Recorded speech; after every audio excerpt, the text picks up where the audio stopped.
அனைவருக்கும் முத்தான வணக்கங்கள். நீங்கள் ஆவலுடன் எதிர்பார்க்கும் கொங்குநாடு மெட்ரிக் நியூஸ் எக்ஸ்பிரஸின் இந்த வார சிறப்பு பார்வை. செய்தி வாசிப்பாளர்கள் ஸ்ரீமன் மற்றும் சஞ்சுஸ்ரீ. 23/12/2024 திங்களன்று எம் பள்ளியில் மழலையர்களுக்கென தனியாக விளையாட்டு விழா வெகு சிறப்பாக நடைபெற்றது. மார்ச் ஃபர்ஸ்ட் அணிவகுப்பு 4 அணிகள் வண்ண சீருடைகளுடன் அழகாக அணிவகுத்தனர். பின் விளையாட்டு வீரர்கள் ஒலிம்பிக் தீபம் ஏந்தி வந்தனர். நம் பள்ளி நிர்வாக உறுப்பினர்கள் ஒலிம்பிக் தீபம் மற்றும் ஒலிம்பிக் கொடி, தேசிய கொடி போன்றவற்றை ஏற்றி வைத்து வீர வணக்கத்துடன் விளையாட்டு விழா இனிதே ஆரம்பிக்கப்பட்டது. பின் மழலையர் விளையாட்டுகள் துவங்கி மழலையர்கள் அழகாக விளையாடி வெற்றி பெற்றனர். வெற்றி பெற்ற அனைத்து மழலையர்களுக்கும் சான்றிதழ் மற்றும் பதக்கங்கள் வழங்கப்பட்டன.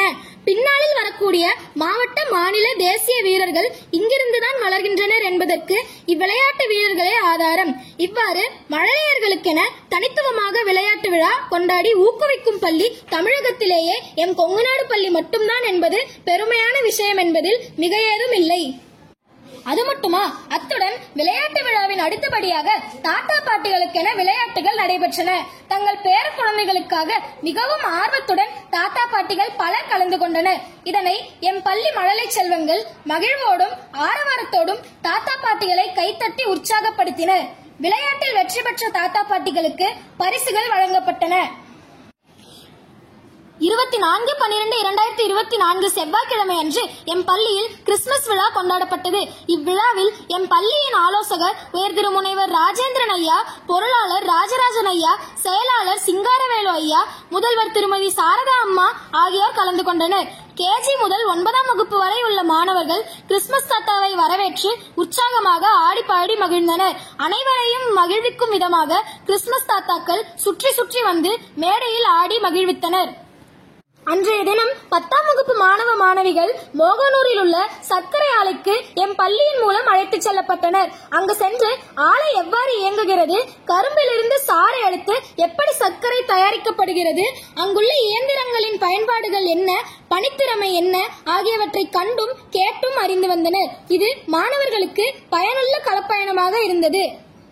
டிசம்பர் 26 மற்றும் 27 அன்று நம் பள்ளியில் பவுண்டேஷன் கோர்ஸ் துவங்குவதற்கான கலந்துரையாடல் மற்றும் அரையாண்டு தேர்வின் பிரதிபலிப்பாக மாணவர்களின் மதிப்பெண் பட்டியல் மற்றும் தேர்வு தாள்களை பார்வையிட்டு கையொப்பமிட்டு செல்வதற்கு இக்கூட்டம் நடைபெற்றது.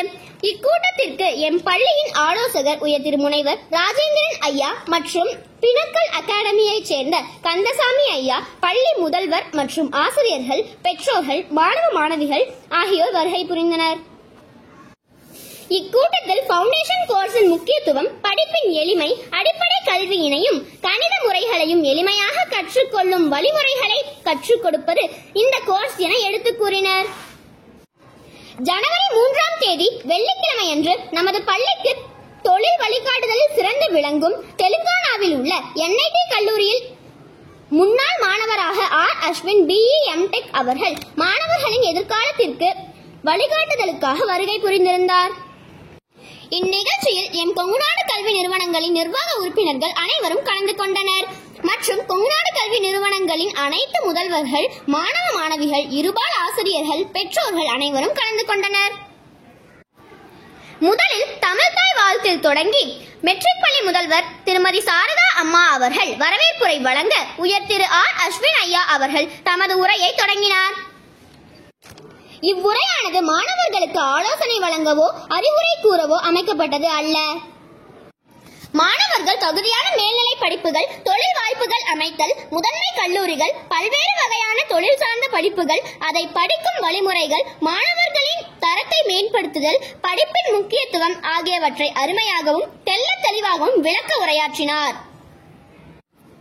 அவர் பேசிய 2.5 மணி நேரமும் மாணவ மாணவிகள் மற்றும் பெற்றோர்கள் மிக மிக அமைதியாகவும் ஆர்வத்துடனும் கவனத்துடனும் செவிவழி கேட்டனர், மனம் வழி ஏற்றுக்கொண்டனர். அவர் பேசிய அத்தனை சொற்களும் மாணவர்களுக்கும் பெற்றோர்களுக்கும் சால பயன் தரக்கூடியது. இந்நிகழ்வினை ஏற்பாடு செய்து கொடுத்த நிர்வாகத்திற்கு அனைவரும் நன்றி கூறினர். இறுதியாக CBSE பள்ளி முதல்வர் காயத்ரி அம்மா அவர்கள் நன்றியுரை கூற நாட்டுப்பண்ணுடன் இந்நிகழ்ச்சி இனிதே நிறைவுற்றது. மேலும் செய்திகளை அறிந்து கொள்ள தொடர்ந்து இணைந்திருங்கள் கொங்குநாடு மெட்ரிக் நியூஸ் எக்ஸ்பிரஸுடன். நன்றி, வணக்கம். வீடியோ பாருங்க, மறக்காம சப்ஸ்கிரைப் பண்ணுங்க.